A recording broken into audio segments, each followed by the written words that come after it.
Assalamualaikum warahmatullahi wabarakatuh. Kembali dengan saya Ibu Evi Kurniati SPD JAS dalam mata pelajaran PJOK materi P3K atau pertolongan pertama pada kecelakaan kelas 9 di semester ganjil. Seperti kita ketahui bahwa kecelakaan itu bisa terjadi dimanapun, baik di perjalanan, di sekolah, di tempat berenang, dan lain sebagainya. Untuk itu, kenapa kita harus belajar P3K? Ini alasannya.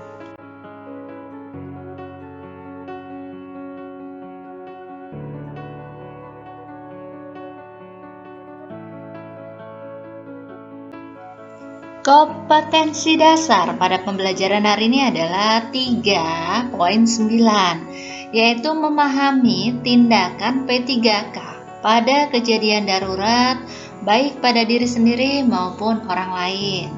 Kemudian poin 4.9 adalah memaparkan tindakan P3K pada kejadian darurat, baik pada diri sendiri maupun orang lain.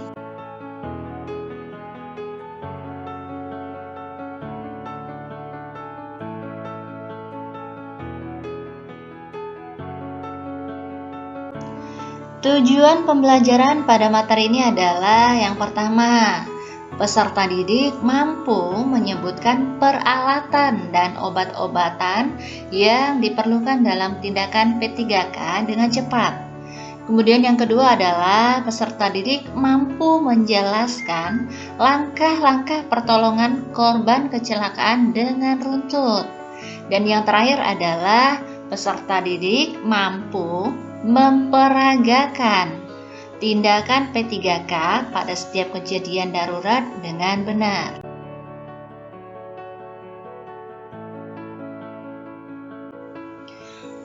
Pengertian P3K adalah pertolongan sementara yang diberikan kepada seseorang yang menderita sakit atau kecelakaan sebelum mendapat pertolongan dari tenaga medis atau dokter yang sifatnya memberikan perasaan tenang kepada korban serta mencegah atau mengurangi rasa takut, dan yang paling penting adalah mengurangi resiko bahaya yang lebih besar yang ditimbulkan akibat kecelakaan tersebut.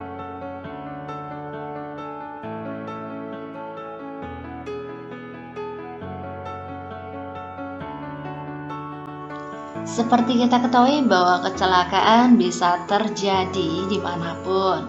Sebagai akibat kecelakaan, korban dapat meninggal seketika, pingsan, luka berat, ataupun luka ringan. Korban kecelakaan yang masih hidup memerlukan pertolongan yang cepat supaya korban terhindar dari bahaya maut.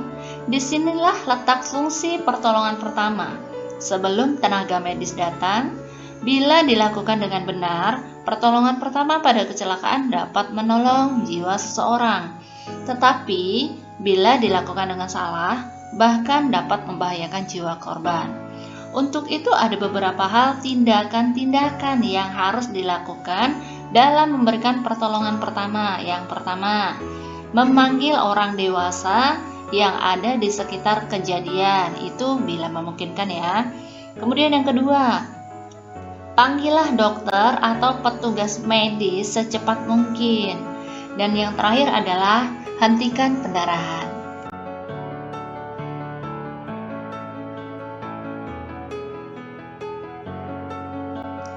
Adapun prinsip atau pokok tindakan yang harus dilakukan dalam P3K. Yang pertama adalah bersikaplah tenang dan tidak panik. Kemudian yang kedua, memperhatikan pernafasan korban dan memberikan pertolongan jika perlu. Yang ketiga adalah menenangkan korban.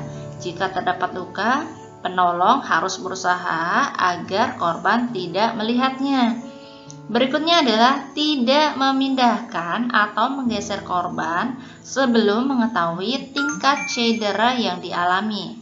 Dan yang terakhir adalah korban segera dibawa ke rumah sakit atau puskesmas setelah mendapatkan pertolongan pertama.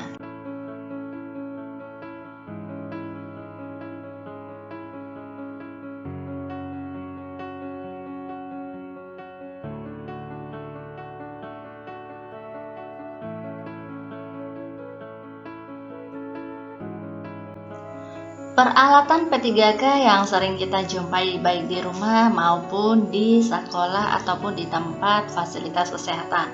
Yang pertama adalah kasa steril. Gunanya untuk apa? Ayo. Nah, oke. Jadi kasa steril ini sejenis kain tipis dan lembut, biasanya digunakan untuk pembalut luka.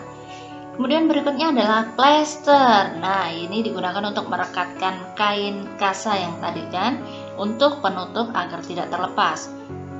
Berikutnya adalah plester obat, yang biasa kalian gunakan yang ada gambar ataupun tidak. Itu gunanya untuk menutup luka kecil yang telah dibersihkan tentunya ya. Misalnya akibat teriris, tersayat benda tajam, ataupun tergores.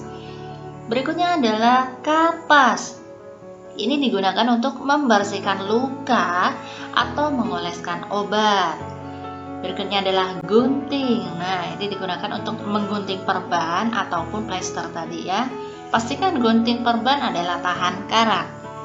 Berikutnya adalah lampu senter. Nah, ini digunakan untuk melihat luka tertentu agar lebih jelas.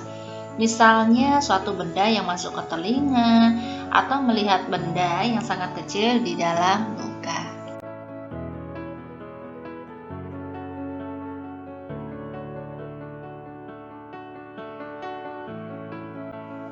Obat-obatan P3K. Nah, di sini ada 3 ya yang biasa digunakan. Yang pertama adalah obat luka ringan. Ini misalnya obat merah atau betadine. Cara penggunaannya cukup mudah, yaitu bersihkan luka dengan obat pencuci luka yang tadi sudah Ibu jelaskan ya. Nah, ini gunanya untuk apa sih? Untuk mempercepat penyembuhan pada luka yang ringan, yang tadi disampaikan bahwa tersayat ataupun dari luka kotoran agar tidak terinfeksi. Berikutnya adalah obat pencuci luka. Nah, biasanya digunakan adalah Rivanol, alkohol 70%, ataupun bore water atau larutan bori. Cara penggunaannya juga mudah, bersihkan luka dengan obat pencuci luka agar bersih dan steril. Kemudian baru oleskan obat pada luka. Gunanya adalah mempercepat penyembuhan pada luka ringan. Kemudian yang terakhir adalah obat luka bakar. Jenis obatnya biasanya digunakan adalah bioplasenton, salep minyak ikan, ataupun lidah buaya. Cara penggunaannya, pastikan luka itu dibersihkan dulu dengan obat pencuci luka. Kemudian oleskan obat pada luka. Kalau menggunakan lidah buaya, potong pangkal daunnya, kemudian biarkan lendirnya keluar. Oleskan lendir lidah buaya pada bagian yang sakit ya, merata dan sesering mungkin. Kegunaannya adalah mempercepat penyembuhan pada luka bakar.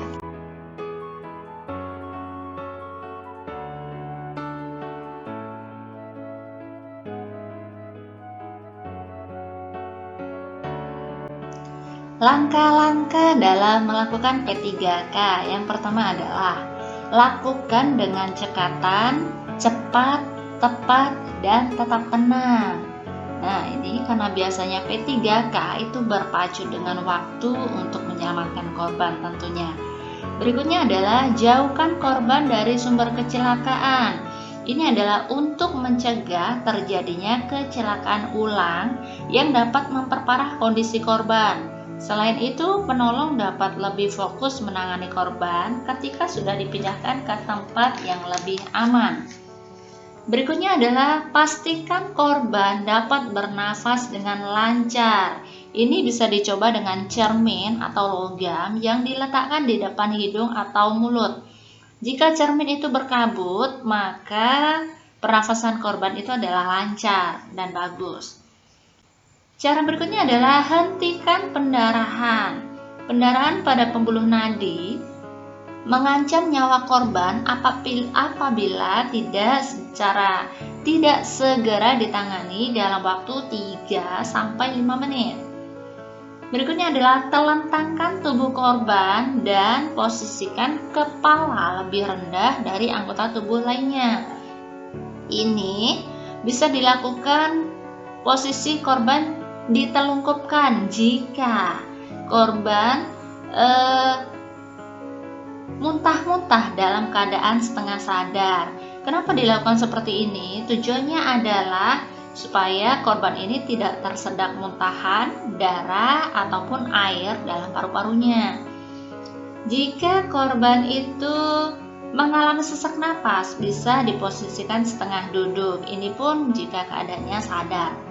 Berikutnya adalah jangan memindahkan korban secara terburu-buru. Artinya dicek dulu apakah ada luka yang lebih serius. Jika sudah pasti bisa dipindahkan, baru dipindahkan. Yang terakhir adalah segera transportasikan korban ke sentral pengobatan. Tindakan ini adalah untuk life saving dan mengurangi kecacatan, bukan terapi ya. Berikutnya adalah korban diserahkan kepada dokter atau tenaga medis yang lebih kompeten. Demikian video pembelajaran untuk kali ini. Ibu berharap kalian bisa mempelajarinya di rumah, dan yang mempunyai peralatan di rumah bisa diaplikasikan untuk belajar ya. Dan untuk pembelajaran berikutnya kita akan membahas nanti kecelakaan yang sering terjadi dan cara pertolongannya. Untuk itu, selesai dari pembelajaran ini, Ibu ucapkan wassalamualaikum warahmatullahi wabarakatuh. Salam sejahtera, salam olahraga, dan pastikan menggunakan masker jika kalian keluar rumah.